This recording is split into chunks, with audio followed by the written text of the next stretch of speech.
পর্যন্ত নগদ কত টাকা উঠেছে আর খাদ্য সামগ্রী সহ ত্রাণ প্রতিদিন কয়টি ট্রাক পাঠানো হচ্ছে বিস্তারিত জানাবেন।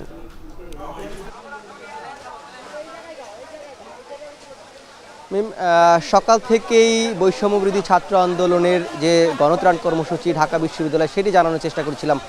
আমরা এখন আছি সাতারকুলের আসুন্না ফাউন্ডেশন। আপনি যদি এই জায়গাটি দেখানোর চেষ্টা করি যে এখানে একটি বিশাল কর্মযজ্ঞ চলছে।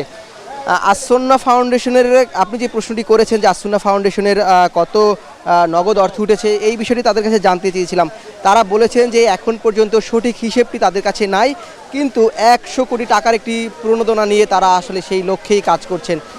এছাড়া ট্রাকের বিষয় যদি বলি যে কত ট্রাক এই যে ত্রাণ সামগ্রী এখান থেকে গিয়েছে, আজকে এখন পর্যন্ত সকাল থেকে এখন পর্যন্ত 4 ট্রাক গিয়েছে এবং তারা এই সপ্তম দিন চলছে আসুন্না ফাউন্ডেশনের ত্রাণ কর্মসূচি।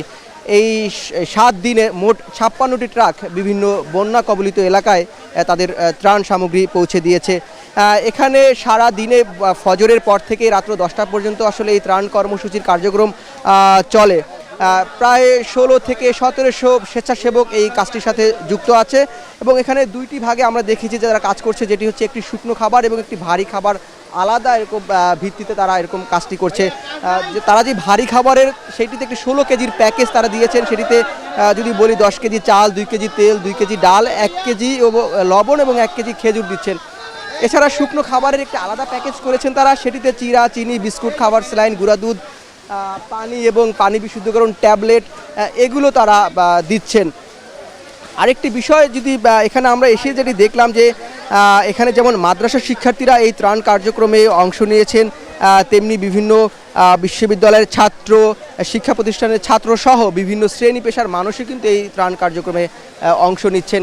এখানে সকাল থেকেই যারা এই ত্রাণ কার্যক্রমে অংশগ্রহণ করেন বা যারা দান করছেন তারা তাদের নিজস্ব পরিবহনে এখানে ট্রাক এসে পণ্যগুলো পৌঁছে দেন এবং পৌঁছানোর পরে কিন্তু আসুন্না ফাউন্ডেশন তাদের মতো করে তারা এগুলোকে সমন্বয় করেন, একত্রিত করে বিভিন্ন বন্যা কবলিত যে এলাকাগুলো আছে সেগুলোতে পাঠানোর ব্যবস্থা করেন।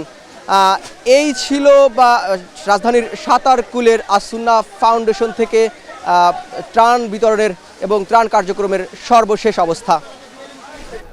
বন্যার্থীদের সহায়তায় ত্রাণ সংগ্রহ কার্যক্রমের সবশেষ জানাচ্ছিলেন সাতারকুলের আসুন্না ফাউন্ডেশন থেকে সহকর্মী জাওয়াদ মাহমুদ। এখন বিকেলে